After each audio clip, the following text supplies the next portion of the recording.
It can't be. It couldn't be. Time for another episode of Tough Love, Easy Love with me, Terry DeFrancisco. And friends. That's right, team. It's Tough Love, Easy Love. I'm your host, Terry DeFrancisco. I'll get right to the old meat and the fun. So what people say. This week on Tough Love, Easy Love, we are on episode 9, and this one's with my friend Alexx Stanton. We're tackling a pretty good question this week from someone curious about how they go into dating life with possible opposition on political differences. It's a really interesting episode on how to take care of yourself or think measuredly as you step into a relationship with other people in the world. So, spoiler, that's what it's all about. I'm so glad you're here, by the way. It's been so cool to be in community with you in this way, best we can, on this pod, and I've been delighted to do it. We're in the top 200 comedy interview and comedy improv podcasts worldwide. I think we're actually in the top 150, and for a new podcast to launch and to have that honor is awesome. So thank you for that. If you're new to the pod, thank you for being here. If you're returning to the pod and you like it, it's always helpful to support live art or recorded art, I guess in this case, by giving a subscribe, giving a download, giving 5 stars, and talking about the episodes that you might like. That's an awesome way to support us. That helps us get things like dynamic ads. It helps us support our live theater in Cbus. It helps us continue to spread the good word of fun and joy wherever we can. So if you like the pod, thank you for subscribing. Thank you for rating it, et cetera, et cetera, et cetera. You're cool. How's that feel?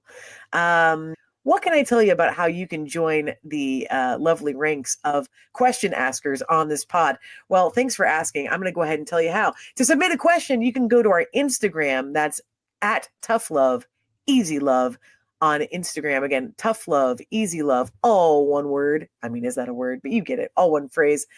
And DM us your advice type question right there at Instagram. Also, you can call our theater line. So it's 614-929-5545. Again, that's 614-929-5545. That's a general line that'll tell you that we also take prompts there at the end for the pod. So if you want to leave a question for us, awesome. You can do that by voice message or by text if you're shy. Either way works for me. Thank you for being here. I hope to hear from lots of you. I hope you're giving yourself some soft surroundings. Thank you for following me on Instagram. Thank you for following me on TikTok. Thank you for coming to live stage shows. We're going on tour in 2026 and we're continuing tours. We're doing a lot of work back home right now in Cbus at the Nest Theater. That's mostly the place that we tend to captain for holding space in our community. Lots of shows there, lots of productions, lots of auditions, lots of teams, all that stuff. But around classes and all the things we produce at that theater, my partner and I are going on tour a lot in November to South Carolina, to Tennessee, to a number of other little small spaces around those pocketed to do Here the Improvised Musical, to do a show that I do called DeFrancisco, where I warmly greet an audience member to join me for a set. If you want to just learn about how to book us, go to terrydefrancisco.com and you can bring me or a show that I do to your city. I'd be happy to do it and meet you in real life. It's been, I don't know, part of the joy of this job to make live art and comedy is noticing communities and spaces while we're in them. Meaning that like streaming stuff is cool. Talking to you here is awesome because we kind of get to get feedback and it's symbiotic in a way. But being in a live theater, doing things where you can feel the energy of the room and laugh alongside others is the dream. So if you enjoy that stuff, check out terrydefrancisco.com to see where I'm touring to both this year and next. And we'll see how it builds and builds as we go along. Thanks for being here, though. And thanks for supporting this podcast. And let's get right into it with my pal, Alexx Stanton. I'm going to go for it. Okay. Hey, everybody. Welcome to Tough Love, Easy Love. Guess what? It's me, this old jamoke, Terry DeFrancisco. And guess what? In studio today, I have my friend, my son. It's not really my son, but it's a good bit. This is Alexx Stanton. Oh, look at him greeting the crowd. Hi, everybody. Hi, bud. Hi. We're just talking about, we're going to get some advice a little later, but more than anything, I want the people to listen to you and meet you and know how great you are because I already think it. What do you do here at the old Nestoroo, the Nest Theater in Columbus? I do a lot of stuff. I do a backstory. I've heard of it. We tell stories and do scenes, improvise off those scenes. I'm in a little group called the Heavenly Brothers. Hell yeah. Duo. Probably the stupidest thing you'll ever see, but I get a lot of compliments on it. I'm in a group called Scora. Hell yeah. Another the duo. Second stupidest thing you'll ever see. People seem to like it. They like it. I was told I can do takes at the camera. Yeah. He's really, for anyone listening at home, he's really giving a lot of sweet shots to that camera. I'm just hitting it like I'm like, Andy Dwyer on Parks and Rec. Okay, there we are. What else do I do here? I do an Player's Nightmare every now and then. Oh yeah, sure. I was in a little show called Kismet, if you've ever heard of it. Oh, so fun. Quickly written plays. We were just talking about haircuts. My barber, he's only seen me do 2 shows. Really? Here at the theater. One of them was the comedy festival with Scora. He was drunk. Oh my! And he was like, "It was the best thing I've ever seen." I was like, I don't think you were very drunk. And then he was like, "But I was getting my haircut," and he was like, "But that experimental show, man, that like got me." And I was just like, "Oh, that's so sweet." So yeah. Okay, that makes me want to do it again soon. I want to do it real bad. We do a lot of fun things here. I don't know if I have the emotional stuff that I would need to like, not to like, just come see it if you ever get a chance. Yeah, if you're here in town. But like, just that group of people is so fun to do stuff with. So fun. It's a great group of people. And I feel like a lot of people listening know who we are through the theater. I mean, some people that are listening, hi everybody. Some people that are listening are followers from Instagram and various channels, but also I think they're really becoming familiar with the Nest Theater in our community and scope and how special it is and how creative it is and how many weird projects happen here. So if you're ever in the Midwest, like jump in. But Al does a lot of cool, varied stuff. I do. I try. You do. I want to do more alternative comedy, but I don't even know what that would look like. I know. Alt comedy is tricky because it's like it has a great range and scope. And what I love about it is that you don't have to be restricted to like, it has to be this way for it to be successful. And the challenge is, how do we still make an audience want to see it? And so it's always like the biggest struggle for people that I feel like alt comedy scenes bring alt comedians to their shows instead of like often a general audience. So we're always trying to figure out like how to keep inviting weirdness into regular shows, I guess. Which is the wall that I'm running into. Yeah. Which is like, I'm sure you've talked about it on here. It's like our huge proponent at the Nest, and like what we try to like strive in is like really strong character driven scenes that have like emotion, and like the byproduct of that is sometimes they're funny. Sometimes it's like these two people having like an emotional crisis with each other, and it just so happens they just like sacrifice somebody in a volcano or something crazy. And then you're like, oh, like the humor comes from the truth. Yeah. And then it's like, I'm just like, but what if I was just like a stinky little rat man or something? I mean, like, look. That's not all comedy, but everyone, it's like... don't forget, if you can go see Al's one-person show, Stinky Little Rat Man. Oh, brother. It is selling like hotcakes. Like very cool cakes. It's a Stinky Little Rat Man's really going to go I also clean the toilets here. Yeah. I don't know. That's not to brag. Not to brag, but Al does clean toilets here. I've cleaned toilets. Before the comedy festival, I swept and mopped the main theater area on the stage. And I don't know who you are. This is a message for whoever this is. I know, stop biting your dang fingernails in our theater. So gross. Why? Isn't that gross? Just chew it and swallow it if you're gonna do it. I don't understand. So this is the dark side, the underbelly, the dark side of like the underbelly of running an art space or a creative community is that someone has to run it. Meaning like everyone is a performer or a creative and they're really good in that, right? Like they want to practice, they want to get good at their craft. But what people don't often want to do is like get permits, talk to the city, herd cats, make sure that things are go, schedule spaces, talk to the fire department, and clean up trash off the floor. Clean up trash, find 2.5 hands worth of fingernails on the floor. And it's like, there's also like little things. It's like, as a performer and as a facility manager here, it is funny to hear people be like, I want to get on stage more and I want to do this. It's like, work hard, dedicate yourself. And then it's like, people are like, well, how'd you do it? I was like, it's not just like a one-step thing. No, it takes forever. My love for this place also goes to the point where you said herd cats. It's really like being kind to the community around us because we do have a lot of unhoused people here. And it's just like, everything. Hey, bud, I'm going to clean these windows. I just need you to move like 6 feet and you can move back when I'm like, yes, that's okay. That's the stuff people don't see or hear about. It's true. I think I've told you this, Al, specifically, but just for our listeners, I always think of this one Office episode where Dwight was fired. This is the American Office, where Dwight was fired and like all the plants started wilting and everyone was like, I wonder why that's happening. Why are the things on my desk arranged? Yeah, they're all arranged nicely. And then they realized that like they didn't realize actually, but we saw as the viewer that he had done all the things that no one ever saw that made the place actually cohesive and work. And it was like, oh yeah, like someone has to be doing that stuff. I think that we thought when we co-founded this space that it would be some of that for like 2 years, but we're about to hit year 10 and we're kind of like, oh yeah, I guess we're still like getting there for the beer delivery and like washing the windows. You know, it's like that kind of thing happens too because the arts are underfunded in America. And getting even more underfunded. Thanks for listening. Yeah, like that's the toughest part about this stuff. But caregiving for each other is primary here too, which I love that you know. And it's so important that so many people are funny, and the funniest people tend to be the kindest because they're like watching out and listening hard to each other, like how to support each other on stage. And I think I have a hard time with like being like trying to rationalize being kind all the time. I get it. I know that sounds silly. No, I get it. But it's like, I think especially like just with the way the world is. Yeah. The first instinct is always like on your haunches a little bit.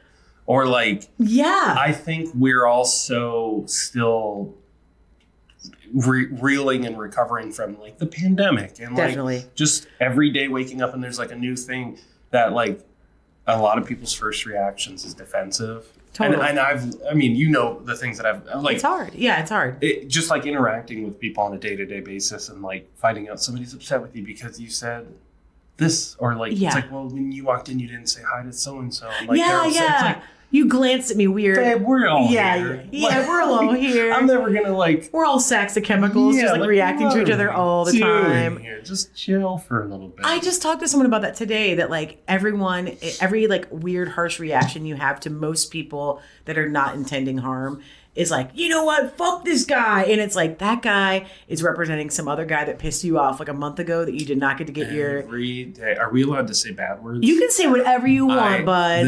This is something I tell people when I coach. I say, just wipe the dog shit off your shoes before you get on stage. It's real. That's the most, and people always are like, that's funny. And then like, just have that same mentality every day. Like you're not gonna walk around your house with dog shit on your shoes. That's the person. Speak for yourself. I mean, some people. I like to wear it. Yeah. But yeah, like just wipe the dog shit off your shoes before you go into these situations. Because at the end of the day, like we're all just gonna start screaming at each other. That's real. I mean, like, what are we carrying? What are we carrying at all given times? You're gonna look silly. You're gonna look real silly. It's happened to me. I've been mean to people on accident. I've like, inconsideration is such a hard thing not to be, or inconsiderate is something hard not to be when you're just like, I got all this dog shit on my shoes. You got all this dog shit. All this fucking dog shit on my It's shoes. true though. And like when you step into a comedy show, for anyone, they're not always comedy people on here, but I'd say primarily there's lots of comedy people on this show. And the coolest part is you get to hang out with your buddies in front of a group of people, making people laugh and like connecting with each other in a way that's like, oh, like we all want this as adults and there's not many gateways to it. The downside is it's not on your schedule of when you want to do it. So it's like, I have a show at Friday at 8 and 9:30 and then Saturday at 11 and then next week at Tuesday.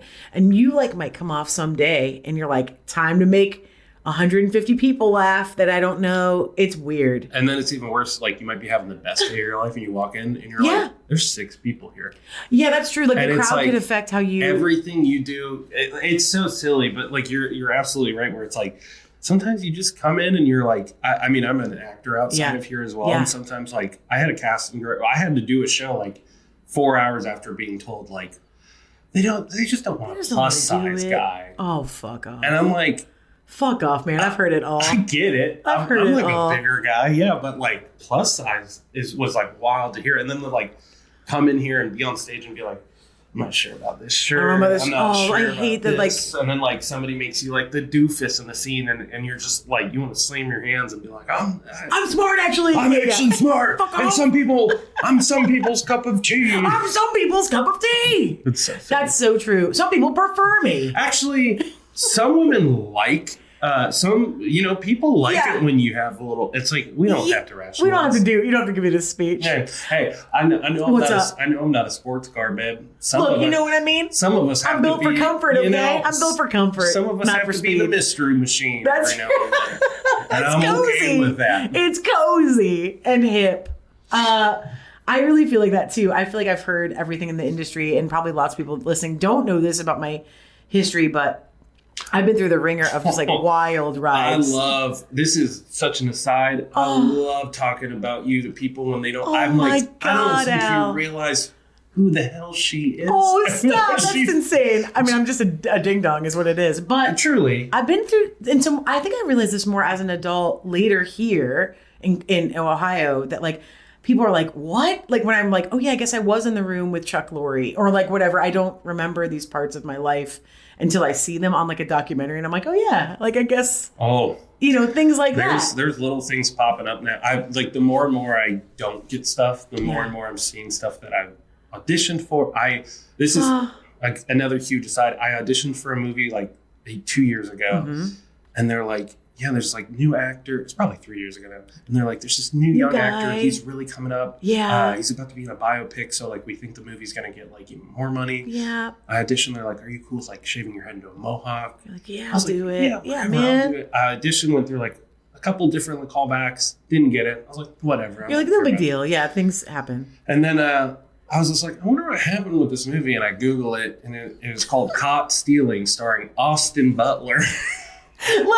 And the part I would have played ended up going to an actor named Matt Smith, who was Dr. freaking Who. Yeah, okay. I know who this is. Yeah. I'm just like, there's like these weird little degrees. Just this little guy. When I talk about it at my crappy day job, people are like, okay, get on with this guy. Yeah, this guy. But like, that's your whole life. It is kind of. It is. Like, basically, I'm glad I'm not like angry. I feel like I feel like every part of my path has led me to probably what I would consider the most magical and most interesting path, but it's not the path that a traditional actor would like choose if they were looking at a piece of paper. You know, where it's like, I could have gone to LA and done this like multicam sitcom. And it's like, yeah, that's cool. Or like, you could make SNL or whatever. And it's like, these things are all awesome, but I wouldn't have the life I have now. So every like little thing that led me to the next thing was kind of cool that it happened. Mm. But when it's happening to you and you're like, when someone tells you that like, they don't want you on their show because they don't know what to do with you. And it's only about weight or like perception of body, or that's like a lot of my career in the aughts, I'd say, is like people have been like, you're so good. Paris Hilton's really popular though. And you've been like, okay, like it doesn't have anything to do with each other. Yeah. So it was always this weird, like wrestling with myself of like, how do I keep liking myself? Like always. You're not always going to like. I think I tried, but I knew that in my feminist head, I was like, I should like myself. But, on paper, that's much harder when some like studio executives like, you're a little too fat and you're not, if you lost weight, it wouldn't be good. And you're like, don't comment on my fucking body. I'm here to make comedy. Yeah. I'm making like. I've had people, I had a callback where 2 callbacks back to back. And the first one, they said that I needed to, they were kind about it. They were like, just like for future, we'd love to see a brighter, whiter smile. Which is like code for like get teeth whiteners. Your teeth are gacked and you need to brush them. And then the next one, they're like, your smile's so warm and inviting. And I'm like, oh yeah. Oh yeah, you said somebody likes me. Somebody. It's like, what? Hey, there's like 1,025 Pokemon out in the world. And my favorite one is a pile of slime. Okay. It's just a purple weird little guy. That's what Al prefers. That's what I like. That's what he's into. I don't need you to be a giant fire-breathing monster. I don't need you to be. There's like. I don't need that. Just be everyone. Just be yourself. Every Pokemon is somebody's favorite Pokemon, and some of them are just weird little bugs. That's true. That is like for real true. Such a weird. I didn't realize that was going to be like actual. Real true. It's like good advice. Like I get emotional because sometimes I see these TikToks of people at like the Pokemon centers in Japan, and like they're getting plushies of their favorite, and it's like, every Pokemon is somebody's favorite Pokemon, babe, and like. That's so real. There's like cute ones, and then like the ones I like that are like weird little grubby dudes who are like. Little grubbies. They're like they're literally made after. Do you collect little grubbies, by the way? So popular right now. Oh my god, is your Grubbamons on point? Grubbamons go. So good. So good. Yeah, but you're right. It's like, who cares? Who cares? Oh, wait. Cut that. I mean, cut that. Keep it. Fix it in post. Difference of everyone has their favorite thing and it may not be your bag. The weird thing is more people prefer that kind of thing, but like it's not in the zeitgeist of what people think people prefer. That's the weirdest part is like, how do people that have never gotten a studio deal have like hundreds of thousands of followers? It's like, well, because they represent the people that are watching them. Yeah. And then people are like, oh, I like him. I like this guy. And that guy may not have a television deal because he's not like television glossied up, but it's a person that's speaking the truth. Which I think goes into like the style of comedy that I prefer. Yeah, same. Especially when I was younger, I was like, I'm a child of the 90s, so like dog. Jim Carrey was like, oh my God. Yeah, dog. Get those faces. This guy with weird faces. Hell and yeah. Then I was a latchkey kid. I've talked about this on other shows here, so this is going to be repetitive, but it's okay. I remember I came home from school and I was getting ready to watch my brothers while my mom went to work. I was sitting on the computer and I would just turn on Comedy Central and oh, I love it. And Kids in the Hall happened to me. Yep. Happened to me. I was just like, it happened to me. I guess like my favorite comedian before that was like Kermit the Frog or like oh my God. Bugs Bunny or something. Don't sleep on him. I mean, like you're right. That is a comedian. Like my favorite type of comedy was so straightforward and like I never, when you're young and you're funny and you want to do something like that. Like I would watch all those Comedy Central presents, and I was like, "Oh my God, Dane Cook!" Like, now that was like now new. Dane Cook, gross. Sure, but then in the Vicious Circle or whatever it was, era. Oh, even before that, his like 30-minute Comedy Central special. I was like, "This guy's so weird," and and then you see guys like he was really like his energy was not typical for the times when he first launched. And I would really have I wish I could find it somewhere, but I'd have a notebook where I'd write down the comedians' names, and I remember like Todd Glass. Oh, and I loved it. Mike Birbiglia. Like Maria Bamford. Love. Like, and I would just be like, oh, who do these people like? And then, spoiler alert, I'm on the spectrum.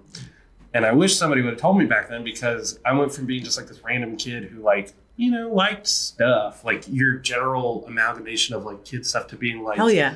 I need to learn everything about comedy. Yeah, for real. And usually it like divvied it closer to the like weird stuff. And nowadays, all that weird stuff is like people like Tim Robinson's a perfect example. Yeah, of like, for sure. People are like, where'd this guy come from? It's like, he's an improviser. He's a funny, hilarious guy. Yeah. Oh, the four nerds and the hot blonde aren't kicking it for you anymore. Oh my God. So right. I get what he's talking about. But I do think that that's right. Like when 90s aughts, it felt like all the outliers, for lack of a better term, like the alts, were the people that seemed to be speaking the truth.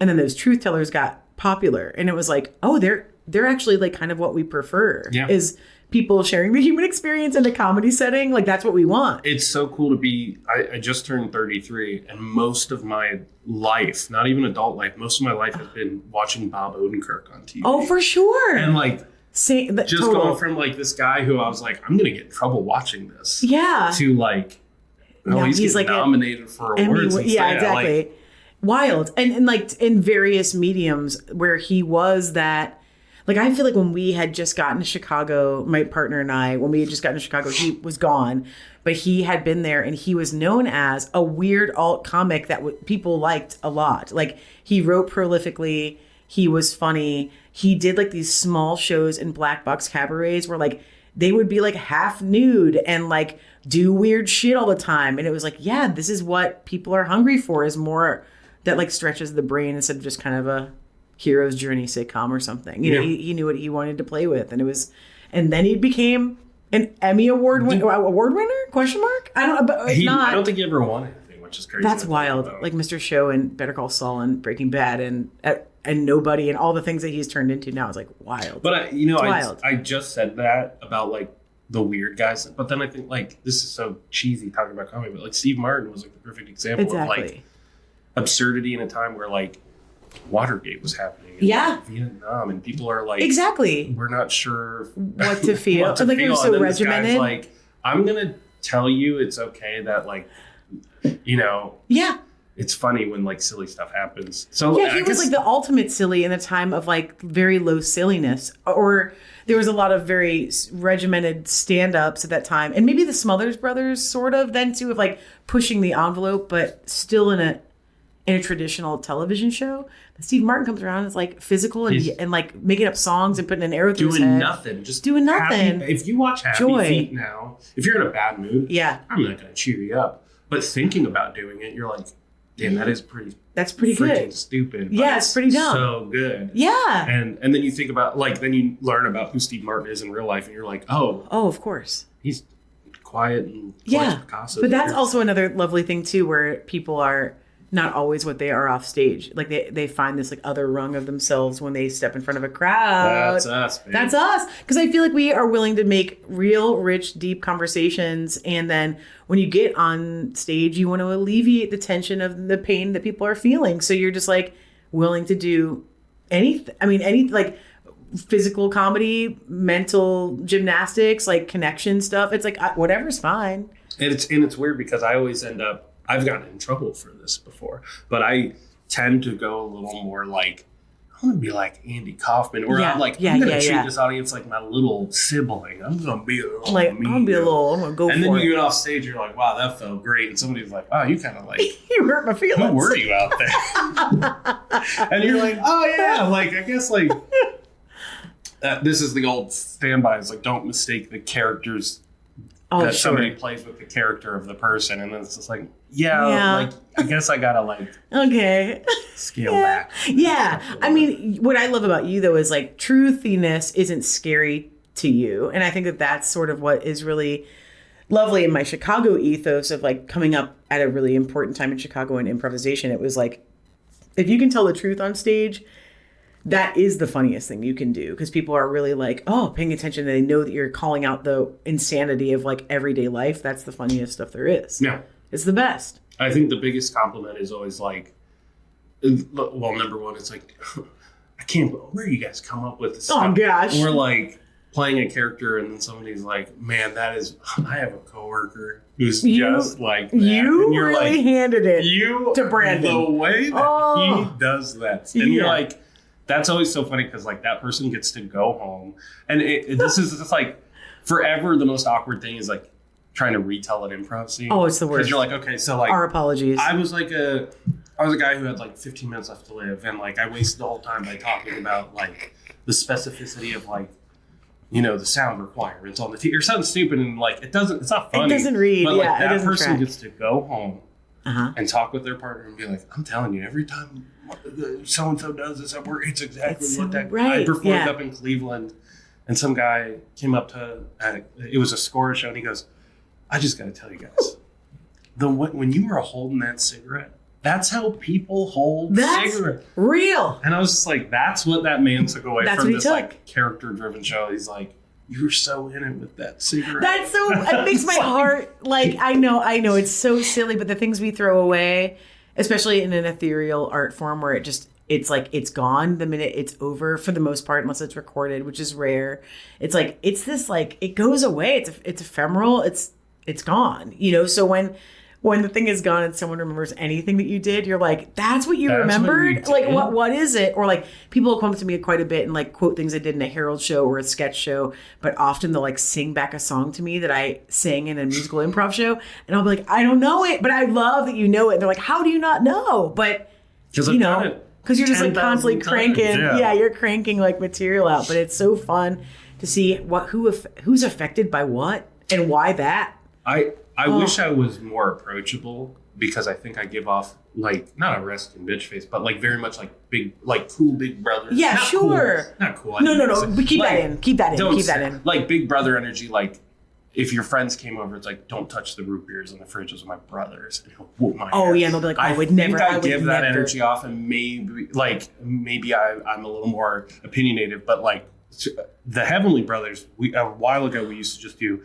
This is very inside baseball. This is like a duo. If you're just here here for Tara, I'm sorry. No, he's really nice, huh? The Heavenly Brothers used to do a form called montage, which is just you get a suggestion, you do a bunch of scenes based off of it. Yep. And then one day, right before we went on stage, me and Adam said, "Let's just do something different." Yeah. And then we did a show that. I'm not going to bore people with like technical like terms, but we did a completely different show where we played like a million different characters each, and they were always on stage, and like it's kind of a mono scene. I think I saw that show. Was it? Yeah.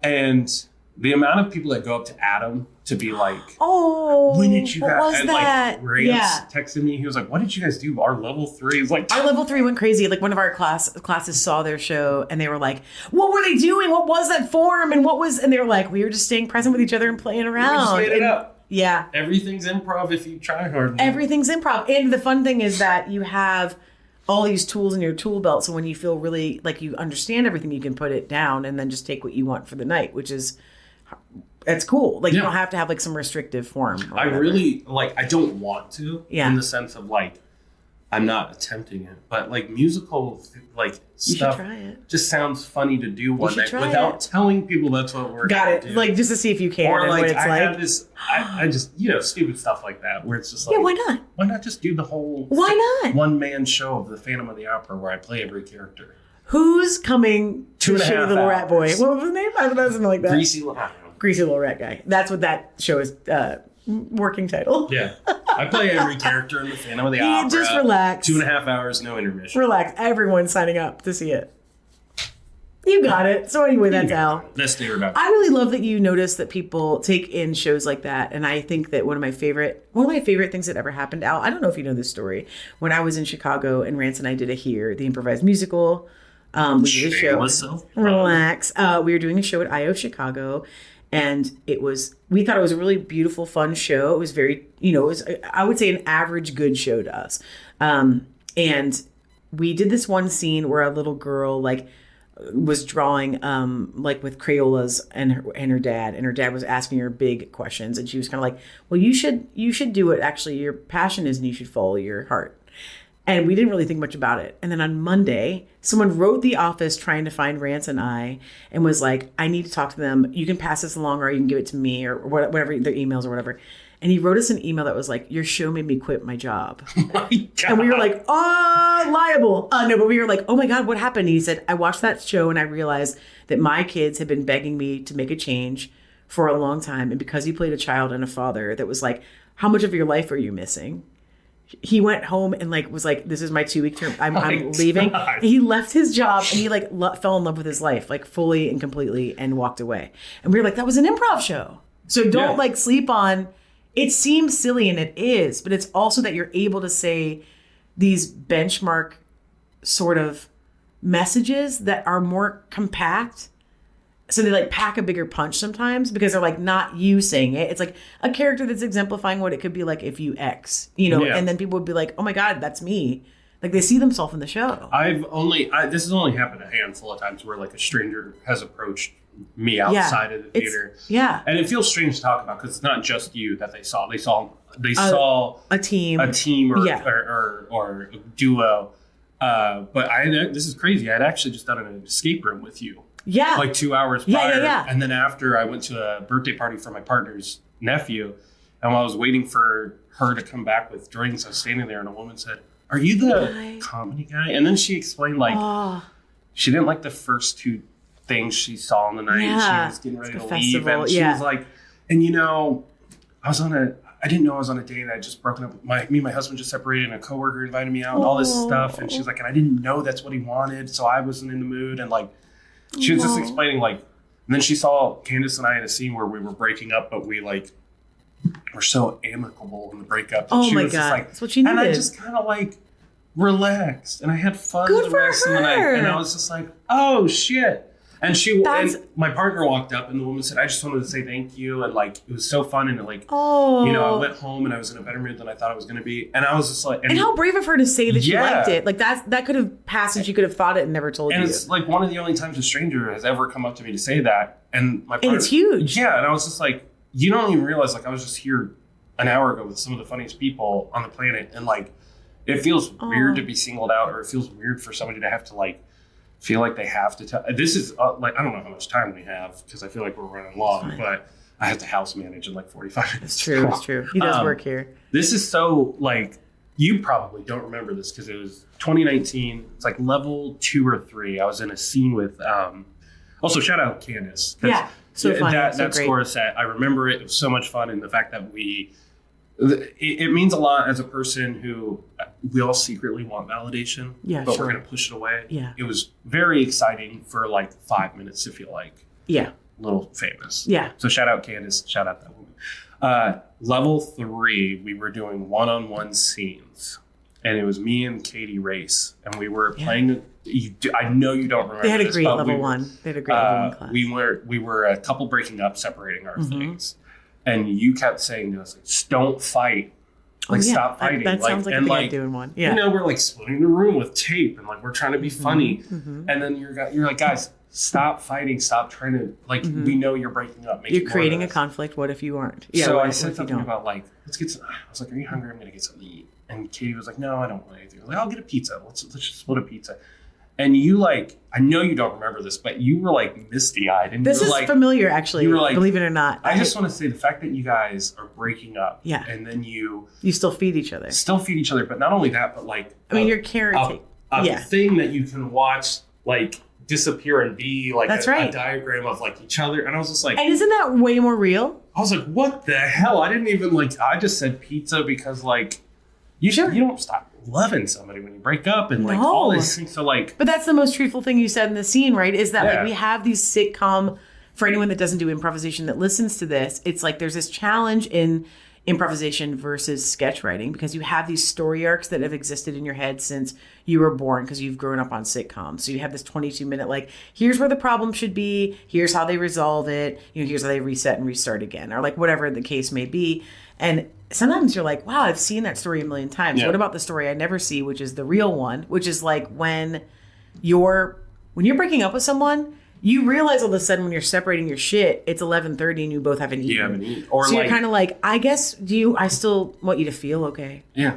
And that's like the most interesting part. And it's like, you're never going to, like, to go back to the sitcom idea, it's like those people are constantly insulting each other and saying like the worst things.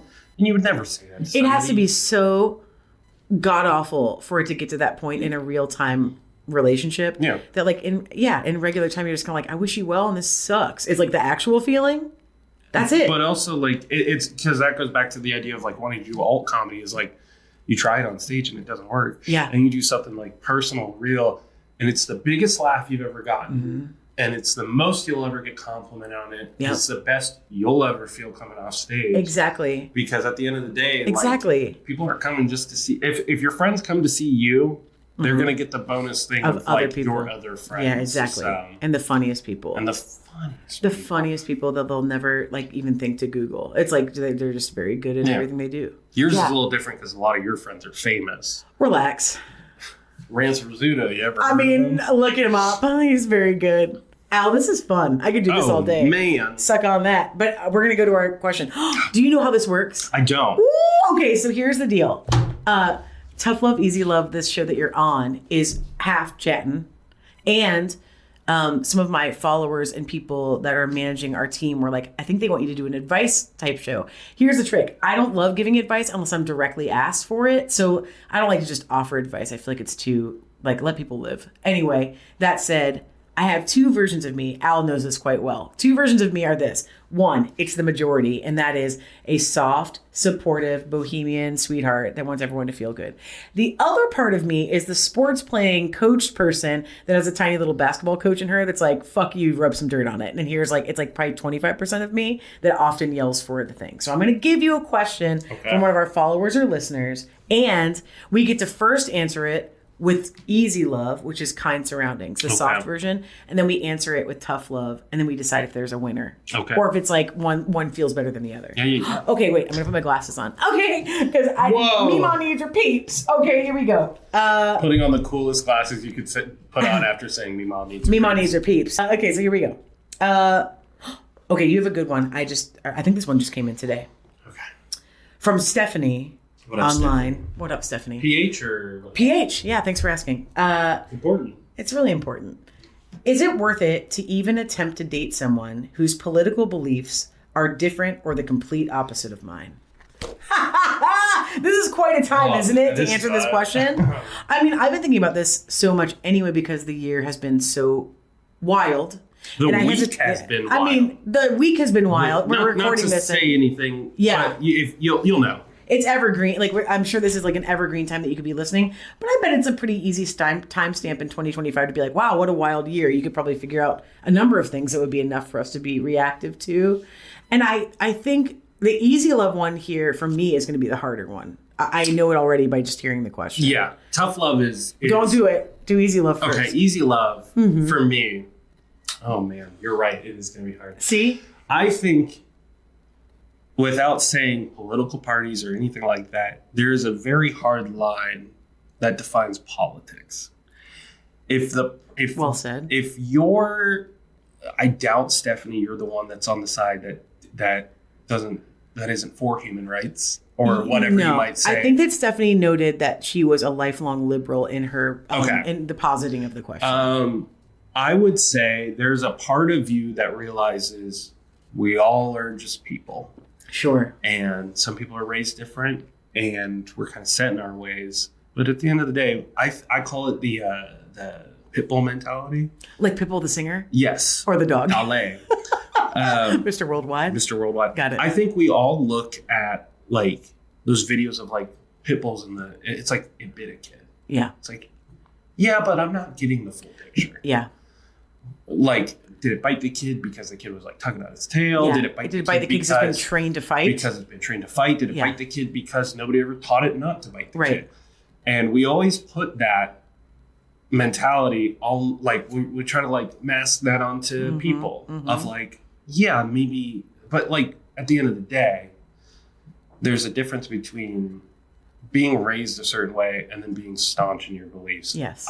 Wow, this is crazy hard to answer. That's really true. You said that well. It. I mean, like, I think that I've been thinking about this quite a bit. The easy love of this is in a more organically pure world where I can remove myself and imagine a world from, I'm going to go really technical here, like cis, white, able, straight, young person, man, probably male, that person might have an idyllic view of a time period that does feel really awesome. I mean, like when I think about how the Andy Griffith Show, for example, something like that, or like a Norman Rockwell painting feels, I get that does feel, that probably was awesome. Like it probably was awesome to be like, we didn't have many worries. Neighbors watched out for each other. We got to go like, we went and fished with our grandpa and made a day of it. And that we grew up and we got a job and we bought our house because we'd earned it. And like all these things on paper are like, yes, that is good. Like, of course you miss that.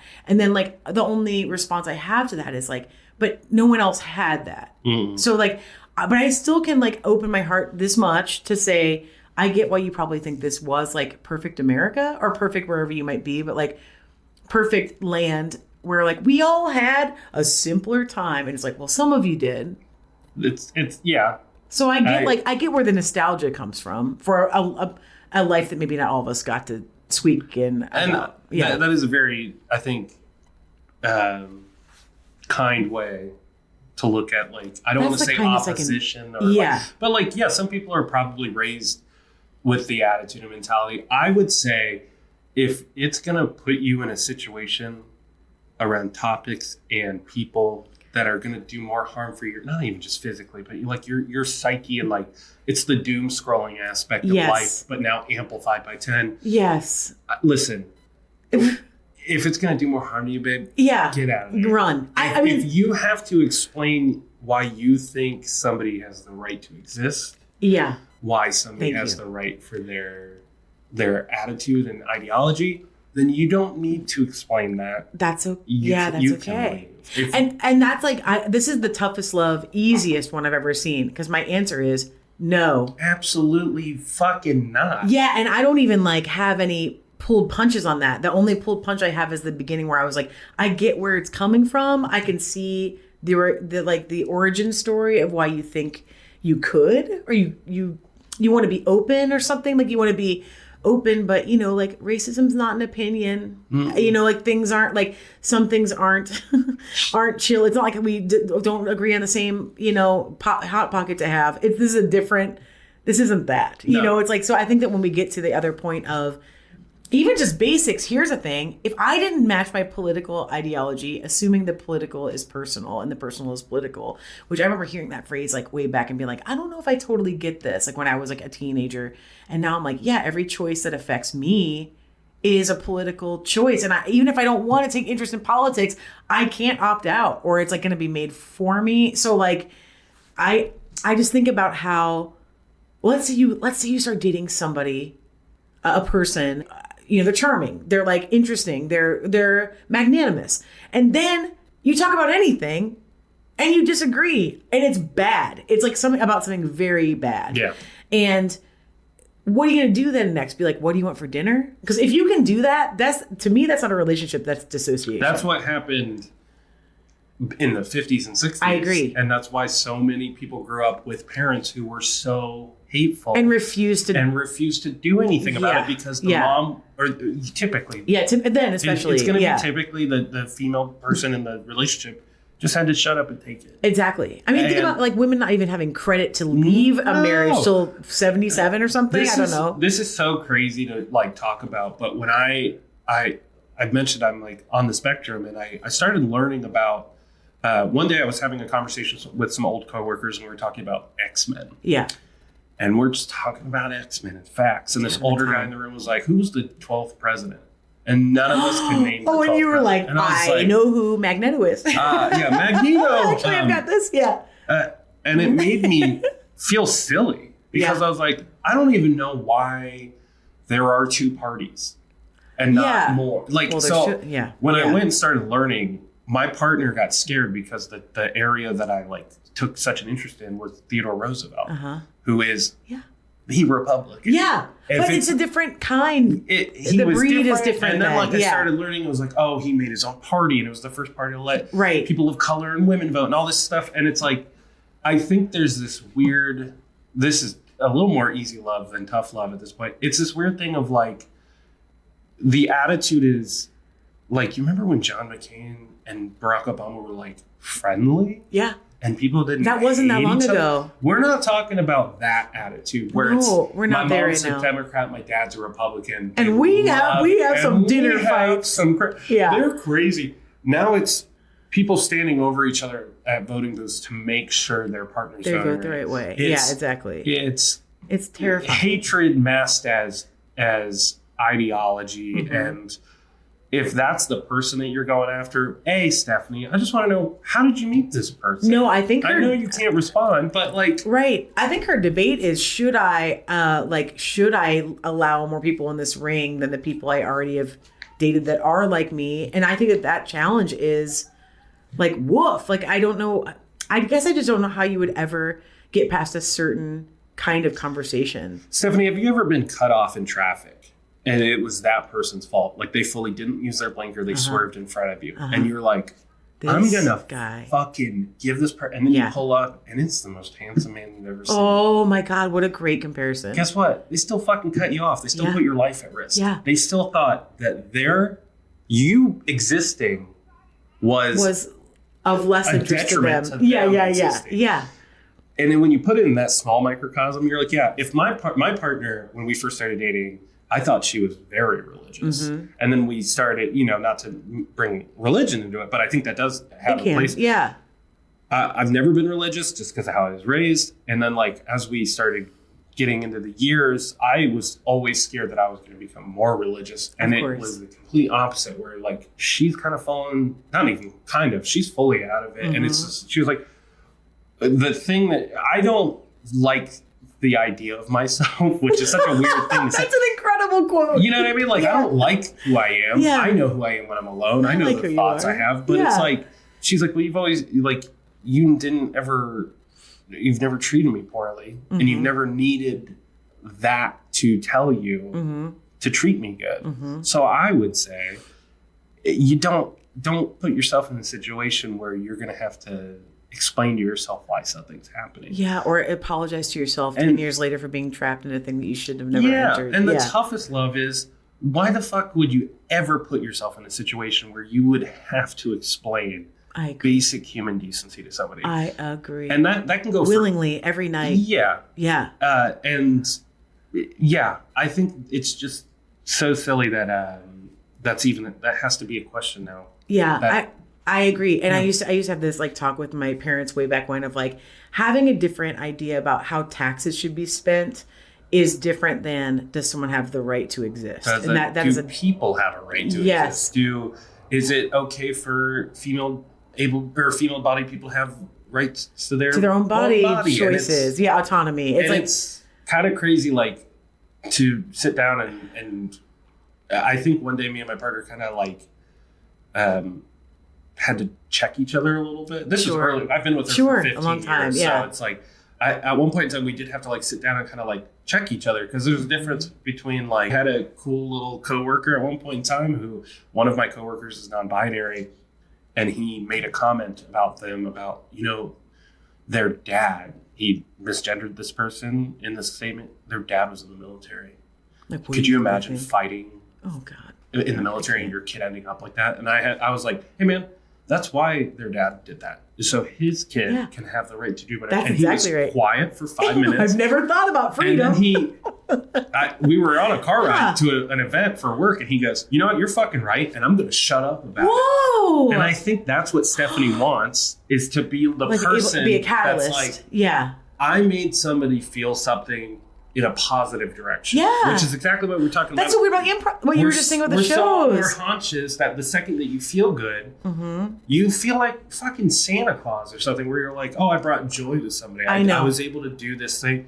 I'm telling you. I do wish we could see people for what they are and where their source trauma came from that made them so worried. I think if you put, literally, it's kind of what's happening right now, where it's like, you see people's true feelings about things, especially with what's going on in the news. And it's like, there are some people who have always stood by the idea that what you say has consequences and how you feel has consequences. And now it's this mixed up thing of like, well, I don't know if we should be, it's, babe, just stick to your, I don't want to say guns, but stick to your druthers. Be confident that you've made the right choice about how you feel, because at the end of the day, if you're on a lifeboat, and this is such a bad analogy, but it's the first thing. Wait. If you're on a lifeboat and instead of seeing the shoreline and you're like, we can get there if we all work together, but your first thought is, who are we going to eat first?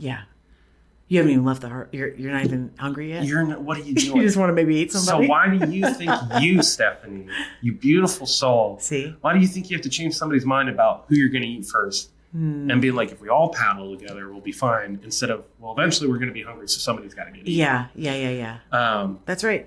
And you're saying like, high five metaphor. I feel like you're almost correlating everything that you said to the beginning of the improv talk too, of like, if we can say something meaningful today, or we can stand up for someone in a meaningful way, it's like, it might hit one person like you did in the car with that person was like, hey, this is why this happens. And then they're like, oh my gosh, there's alchemy. I've been changed. I heard you. Yeah. It's like, we all strive for hoping that can happen. But, the conditions have to be perfect. It's so silly. Yeah. It's so silly, but yeah. Just try to be good in a way that actually affects people. Not because you think you're going to get into heaven. Not because you think you're going to dictate somebody's vote. Just because it's like the right thing to do. When did we stop holding the door for each other? I don't know. We should do that more. If we as a society stopped thinking about all the silly things and I mean, I'm a straight white guy. I know that I'm the last person that most people want to hear it from. But if there's anything I can do in the world, and to go back to the lifeboat metaphor, if I can like convince 2 more people to keep going towards shore, babe, gonna do it. We're not letting it go down. Okay. And on that note, hey, Steph, I love you. Thank you for your question. Thank you for your question. Still treat everybody with kindness and courtesy, though. You got it. This is quite a nap. From Tough Love, Easy Love, we're out. We love you. Bye. You're listening to a podcast on the Roost Nest Podcasting Network, executive produced by the Nest Theater and Comedy Arts Center. Co-founded and funded by Rance Rizzuto and Tara DeFrancisco. For more information on the Nest Theater, go to nesttheater.com. Roost Nest Podcasting Network. That was great. Yay!